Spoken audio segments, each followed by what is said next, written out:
Morning, everyone.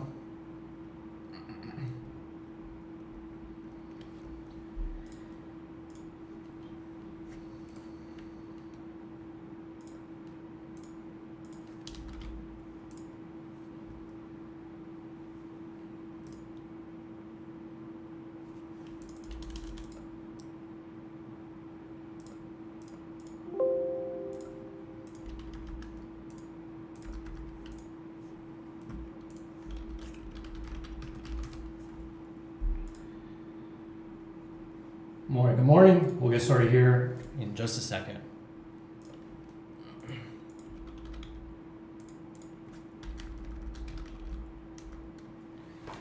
What's up, everyone? Hey, good morning. Hey, Steve, how are you today? I'm pretty good. How are you? So far, so good. Can't complain. Awesome.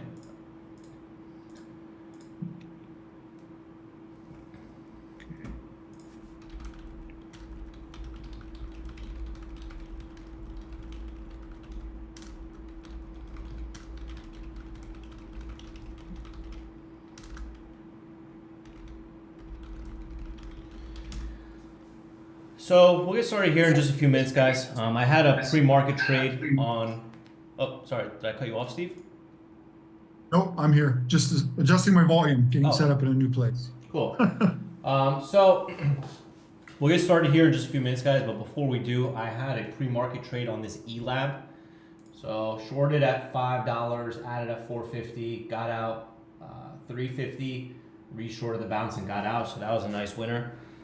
Bao's been here early in the morning trading.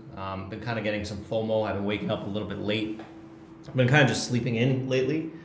And I'm missing some really, really great trades in the morning. So I have to really try to sleep a little bit earlier, to wake up earlier and catch these trades because, I mean, these are pretty solid opportunities every single morning. So we'll get into it. How are you guys doing today?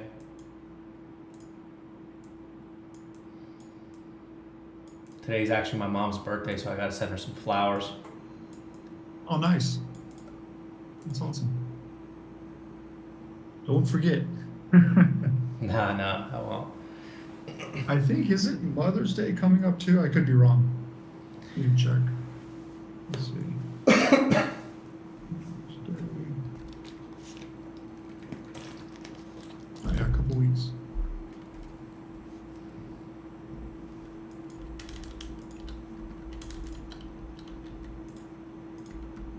Yeah.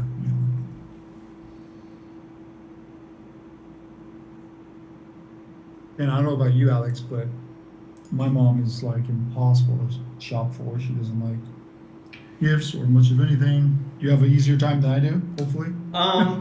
You know what it is, bro? Luckily, I've been able to get my mom everything she wants. So these days, I could just get her flowers and she'll be happy. So that's my go-to, is I just get her a nice set of flowers and she gets really happy about that. That's nice. But honestly, bro, if I was to really do it right, I would fly back home and see her. But that's a lot more difficult to do. Yeah.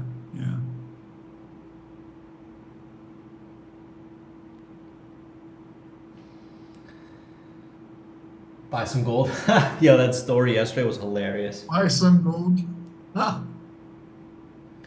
All right, I think I'm just gonna get started here, Steve. So let's just do it. Okay, so morning, everyone. Welcome back to live trading. If this is your first time on live trading, welcome. We use the webinars channel in Slack to communicate. The way that we structure live trading is pretty simple. We talk about what's working in the market, what's not working in the market. We build the watch list live, and we trade the watch list live. So let's kind of review where we're at so far, and then we'll take it from there. So the beginning of the year, let me actually pull up my stats. 1 second. January. So the beginning of the year started off pretty damn strong, right? Started off January with a $73,000 month. Then we go into February and I made $182,000 in the month. And I'm getting excited, I'm hyped up, I'm already up $250,000 on the year. It's only been 2 months. And then come to March, I only made $25,000. Now you could say, oh, only $25,000, what are you talking about, you dumbass? The reality is, guys, that when you go from making 70 to 180 to 25, it kind of screws with you. Now, What happened? So what ended up happening is the market changed. Trump came out, he said he's going to do tariffs to China, he said he's going to do this to Vietnam, China's fighting back, the treasury yields are going crazy, everything's kind of going up and down. So March made it relatively difficult to trade these stocks. And the stocks that we trade are not really correlated to the overall markets. As you know, the small cap stocks that we trade are, mostly scam companies, mostly junk companies, mostly pump and dump companies. So they don't really have much of a correlation to the overall market. But what ends up happening is when the overall market goes down, the liquidity, the money, the hype kind of dries out on these stocks, right? Instead of getting 5 or 10 stocks moving every day, maybe we get 1 or 2. Instead of getting a crazy runner that goes from 1 to 8, maybe we get a runner that goes from 1 to 3. So it makes it a lot more difficult to trade. So I came into March kind of not really placing many trades, as you guys could see. And then fast forward to April. So April, I'm at 27,000, right? Nothing to brag about, nothing too exciting.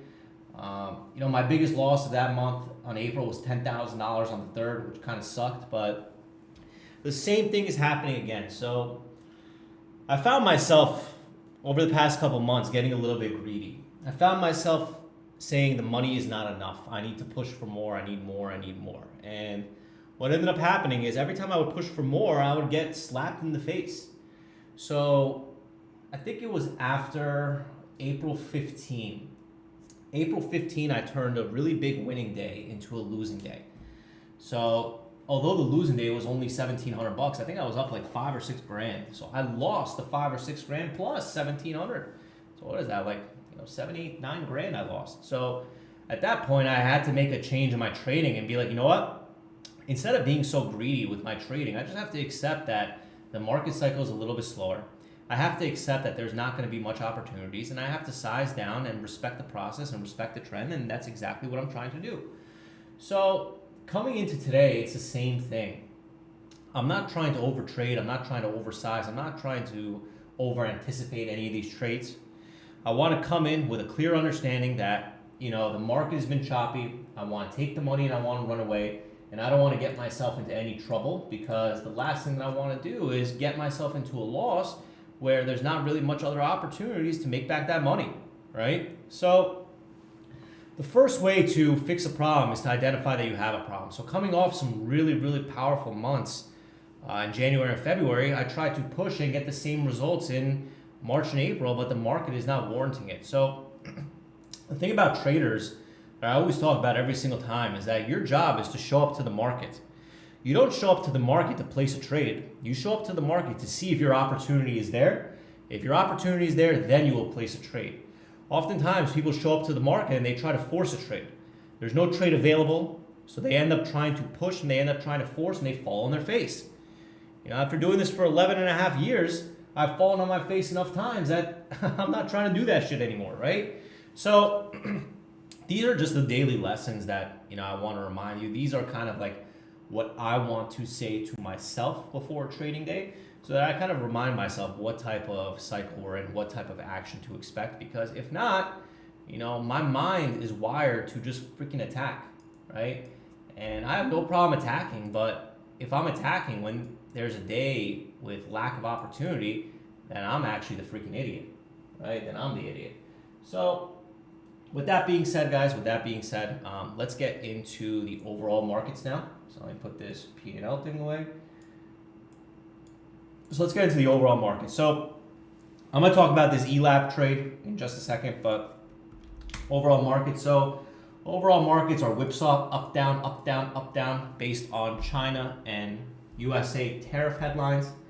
Every single day there's contradicting headlines. One guy is saying there's a deal with China. One guy is saying there's no deal with China. One guy is saying it's going to take 3 years for a deal with China. One guy is saying these auto manufacturers are exempt from China. So no one knows what the hell is going on, right? So because no one knows what the hell is going on, the overall market is very, very difficult to trade right now. It's way too much chop. It's unpredictable. So if you are a large cap trader, someone that trades mostly these large cap stocks, God bless you. You're probably going to need a defibrillator with all the headlines that come out, because this shit is untradeable.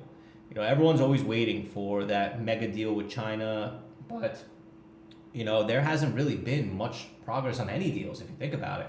And that's what the market doesn't like. So what I think the market needs to see for at least some stability is the market needs to start to see some deals with someone. It doesn't matter who it is, if Cambodia or Vietnam or whoever the hell it is. There has to be some deals that happen to kind of bring faith back that these deals are actually on the table. Because right now everything is kind of up in the air and no one knows what the hell is going on, right? And that's kind of bad because the market hates uncertainty. The market likes to know what's going on. The market likes to be aware of what's going on, and with uncertainty in the market, that leaves us all kind of confused and not knowing what to do. So that's that. So now let's talk about this ELAB. So ELAB, I had a morning trade on it. Nice morning short. Shorted some at 5, added some 450, covered some 360. I think this was a morning pump and dump from some sort of Discord or some sort of newsletter or something along those lines. So got in, shorted it. As you guys know, these pump and dumps that happen every single day. When I first started trading, I was the guy that was buying the pump and getting dumped on, and I had no idea what the hell was going on.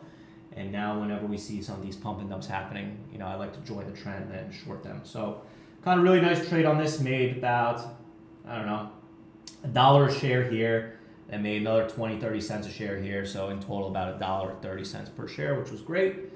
So that was my morning trade, and hopefully it bounces back up. But coming into today, there's a lot of movers, so let's get into it. So the way that we build the watch list is we always go to the previous day's watch list first and build from there. So let's start there. So let me pull this up real quick.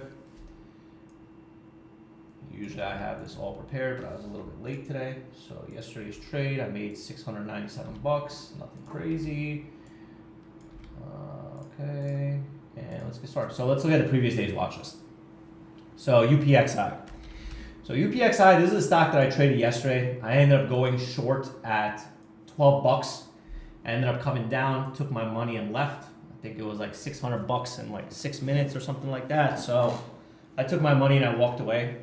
Coming into today, not really seeing anything too exciting there, so probably just going to move on from it. GELS did a whole lot of nothing. Not much range, consolidated, so nothing really there. TIVC, same thing, not really much range, not really much volume, so nothing really there. OBLG, same thing, not much range, not much volume, kind of died out. ENSC, this was yesterday's main runner.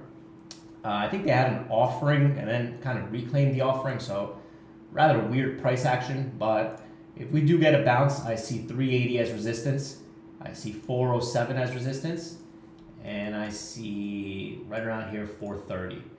So if we bounce, those are the areas I'll look to short it. So 380, call it 405 and 430. So ENSC, yesterday's main runner, today's forgotten stock. Ideally looking for a bounce toward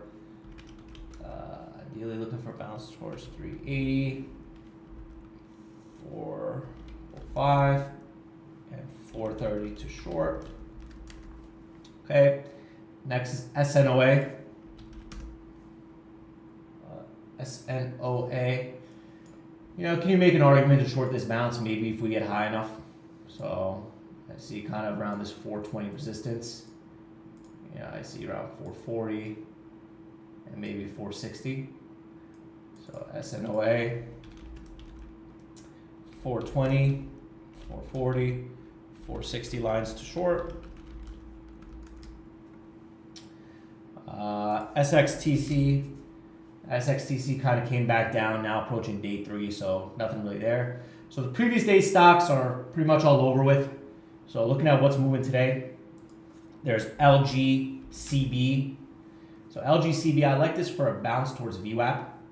So maybe, I don't know, maybe like 250, 270, and 290. So LGCB, looking for a bounce for 250, 270, 290 to short. ZENA, nothing really too interesting there, kind of just consolidating, so not really looking there. VIVS, Nice fail, so we'll look for a bounce this morning. Ideally, we get towards $3 to short. So VIVS, nice fail this morning. Ideally, a bounce toward $3 to short. BCTX, potential hot stock of the day, expensive locates, so ignoring.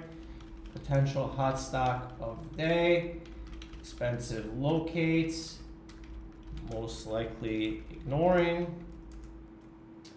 ELAB, I traded this morning. This would need a pretty big bounce for me to get involved again. I'd say probably like, I don't know, 350, 380, and 4. 350, 380, 4 to short. And I think that's it, guys. I think that's it. So let's see. I think that should be it. So VIVS, 1 second. So yeah, that's pretty much what I got. So there's the watch list for the day. ENSC, SNOA, LGCV, VIVS, BCTX, ELAB, all looking for bounces to short on it. BCTX is bouncing right now, so let that do its thing. And yeah, so that's what I got for the watch list. So what I'm going to do here is I'm going to pass the baton over to Steven. I'll let him take it from here. And yeah, CEP is a new IPO. So this is kind of like Webull, that IPO. So I'll probably just wait until I get a little bit more information on it. So just waiting on that. Pretty much looking for VIVS, ELAB, and all these other stocks to start to pull back a little bit. Yeah, so the day of our meetup, we're going to release all the info soon, but it's going to be August 16 to 18, most likely. Well, it is August 16 to 18. So, Steve, I'm going to pass the baton over to you, bro. So I'll let you take it from here. Sounds like a plan. Cool. What's up, guys? So real quick, I want to just remind you guys, you scroll up a little bit, check out Kaylin's post. Kaylin is our really awesome onboarding specialist. When you guys are new, or just if you haven't done it, I recommend you check out this onboarding video. Just posted it. Then reach out to Kaylin for an onboarding call. She will walk you through all the basics of Slack, the basics of our resources, the things you need to get started. And I think that everybody really, really needs to do this, because I know it sounds kind of crazy, but I mean, I just saw an email from somebody yesterday or this morning. And it's not the first time. I keep seeing this, and they, had some things to say, and they were kind of like, oh, I wish there was a channel where the newbies can ask questions. And I mean, it's just kind of crazy to me, guys. Like, once a week or two, I'm in here and I go over the resources we have. Right when you guys come into Slack, right in that, after hours welcome DM, shows you the onboarding video, everything's there. I DM every single new member with all of these resources, how to get started on Zoom, where to ask questions. We have a new members channel, just for the record. Here it is. You can request a call. You can ask questions, anything you need. Just go to the new member channel and ask. So anyways, my point is that all the things that he mentioned, and not only him, but I see this a lot, we already have. So I think part of the problem is we have so many resources that a lot of, members join, and they just kind of, go to the live trades and focus there. But you really need to take some time to see what we're doing and to figure out where to ask questions, where to go, learn about our video library, all the basic stuff that you guys need. Main chat here is where 20 plus moderators are trading live every day with tons of members all morning, all day. Val's in there killing it. Lots of great lessons in there. So when you're done the live trades, go check it out. I would read through it daily. But anyways, there are a lot of resources, too many for me to mention here. But if you go to your onboarding video and schedule a call with Kaylin, She will walk you through everything we're doing, and anything you guys need, just go to the new member channel, ask questions. So yeah, hopefully that's clear. What I wanted to go over today, besides that, is I wanted to retouch on our max win topic that we did last month. I think this is really helpful, and I got some DMs about this recently that it's been helping a lot of members. So first, I want to ask you guys, and I'm going to post it to go over it for those of you that aren't sure what that is yet. But if you've been participating, if you've been seeing success or struggling a little bit, post your thoughts or feelings on it or any questions you have, and then we could kind of go through them together. But max win is something that we talked about last month. Basically, I'm going to post it here. Basically, max win is a way to try to get you guys to get your winners bigger than your losers, right? And the main concept here is that we are keeping it small sized until we see confirmation in the trade. And then we're adding to our winners. We're not adding to our losers. So you guys see Alex doing it live every day. I don't know how long it's been. I think it's been 2 years now, but you've seen him doing this all the time. And what he does is, generally, knock on wood, he's got a really good day. It's a lot of money. But then when he has a bad day, it's like, a tenth of that, right? And a lot of members ask me, like, hey, how did Alex, make 20K, 30K? Then when he loses, like a couple K or less than that. And, this is program designed to help you guys figure that out and help you guys follow some of the rules that Alex uses to accomplish that. So, first of all, get active in the discipline workshop if you're not already in there. Start with the pin guidelines. Second, like I kind of just touched on, what Alex does is he keeps it at 30% max size until his trade confirms. So 30% max size doesn't mean every trade you're in 30%. 30% would be the max you're in, right? If you're in a B setup, or it's just like yesterday, he had a starter with 5% on a ticker. So if the trade is, just a normal trade, maybe not an A plus, you could be in 10, 20%. If the trade confirms, you could put a little more size on, get to 40, 50% probably. I recommend that you don't get to 100% on every trade. You keep your bigger size reserved for the A plus setups. So basically, keep it at 30% or less. What does it mean when a trade confirms?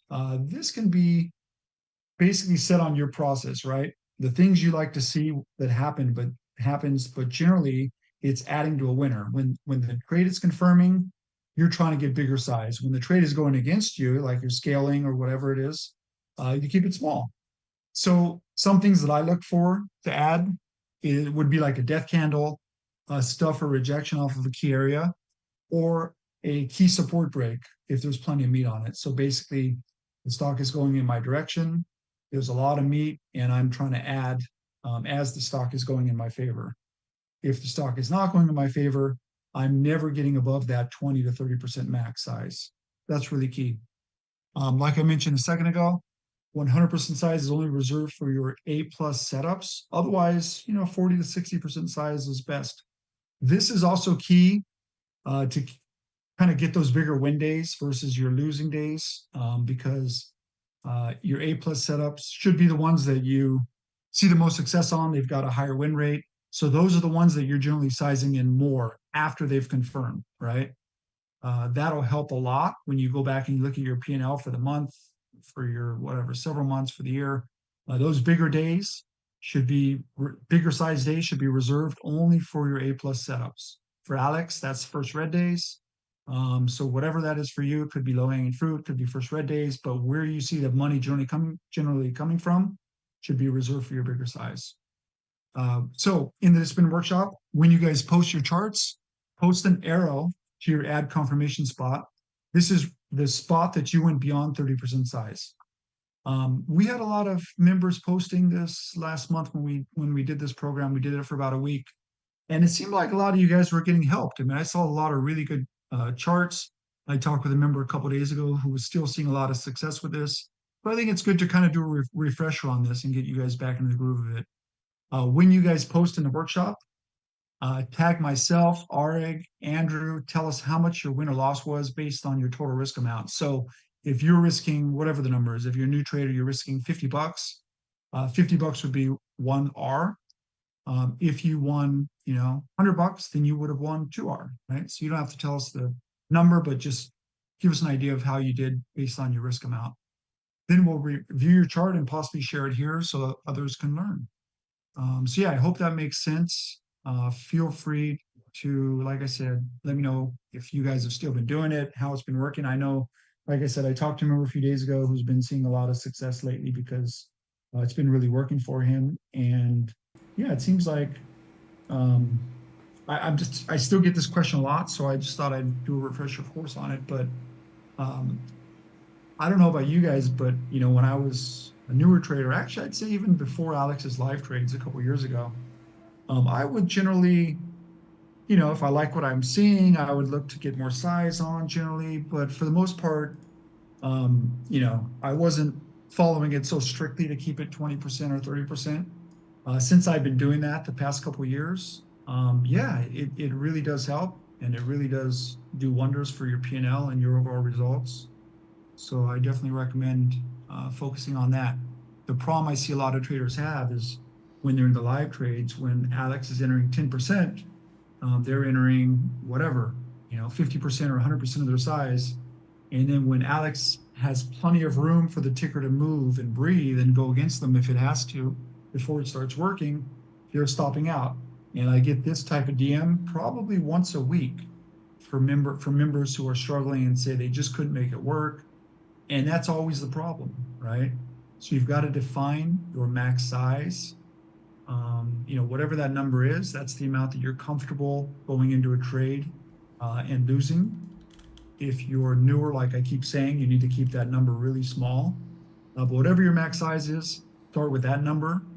And if you're entering a trade, your first entries are usually starters. That's before the trade's confirmed. You keep that to 20 to 30% max of whatever you've defined as your max size, right? So hopefully that makes sense. So let me try to get through some of these DMs. We still got a couple minutes. Chano, hey, nice to see you, Chano. Been a while since we chatted. MIC has matured enough these years that there has been a lot of profitable traders able to help in Maine, I think. I agree. So there are tons of creators, and that's why I've kind of been trying to highlight some of these really great stories lately. Last week I did, I talked to Kern about what's been helping him. I think Monday I talked to Tom, who just recently quit his job and he's focusing on trading full time. So there are a lot of very skilled, very profitable traders besides moderators in main chat. So if you guys see some nice charts, if you have questions, I would say thread those charts, ask your questions in the threads, and usually those members will be happy to get back to you. Community is all about helping out one another. Andrew, Discipline Workshop is such a valuable tool. The best part is you're not alone. Utilize the workshop to your fullest potential. Post everything, and don't be afraid to tag us for additional help. Us mods and grads are here for you. Exactly. Thanks, Andrew. Some seat having multiple tools to study and learn is a good problem for MIC members. Absolutely. Absolutely. Phil, I look at everyone's chart, even if I don't reply. Yep. Andrew, the more data and time you have in reviewing will only help you. Those who put extra work will see it in change, see the change. That's it. Cool. So last one, Zach, if you are newer or under PDT, Zach feels that the discipline workshop should be mandatory. Also, feel free to reach out to Zach with any questions, and also join the PDT Traders channel. So we've got a PDT Traders channel for members trading with the PDT account. And absolutely, Zach, I think that there might be some time in the near future where we discuss making the discipline workshop mandatory. I mean, personally, I would love to see it mandatory for the live trades, but we want to get every member as much help as possible. But I could tell you guys, if you're in the live trades, you need to also be properly planning your trades. So the one thing that I see that is the common denominator of members who go in MIC and become profitable really quick are pretty much a lot of you have done it. Andrew, here's a good example. Andrew did it. They jump in the discipline workshop right away and the live trades, and they're learning from Alex, and they're learning to properly plan with the discipline workshop. So anyways, that's it for me. Sorry I ran a little long, Alex. I'll turn it back over to you. No worries. Yeah, so let's get started here. We got the market opening up here in about 30 seconds, and